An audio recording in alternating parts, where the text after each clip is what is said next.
აბა ეს თუ იცოდით.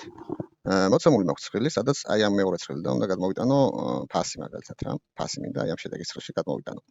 მაგრამ აი აქ რო ქუთაისი წერია, აქ მარტო ქუთაისი არ წერია, ქუთაისის ფილიალი კომუნალური ხარჯები, ანუ ზუსტად იგივენაირად არ არის ჩაწერილი. აქ რო უბრალოდ ველქაფი გამოვიყენოთ, ვერაფერ მნიშვნელობას ვერ წამოიღებს, ზუსტი მნიშვნელობის წამოღებისას.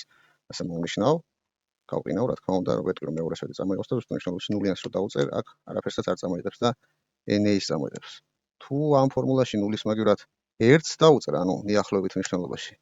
მაინც არასწორად წამოიღებს, აი 3200 წამოიღო ქუთაისზე, როდესაც 3200 არის საბურთალოს ფილიალის ქირა, რაღაცა ასეთი.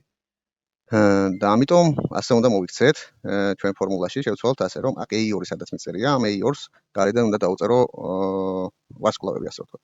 და ასე მოვიქცები, ბრწყალებში ჩავსავ ვარსკვლავებს, შემდეგ ენდის ნიშანი და აქეთ ამ მხრიდანაც A2-ს ენდის ნიშანს დავუწერ და ბრწყალებში ჩავსავ ვარსკვლავს და ბოლოში რო ერთიანი მიწერია, რა თქმა უნდა, აქ ნულიანი უნდა ჩავწერო ზუსტი მნიშვნელობისთვის და enter-ს რომ მივცემ და გავავრცელებ, წამოიღებს უბრალოდ თავის მნიშვნელობას. ქუთაისზე წამოიღო 670, საბურთალოზე 3200 და ასე შემდეგ.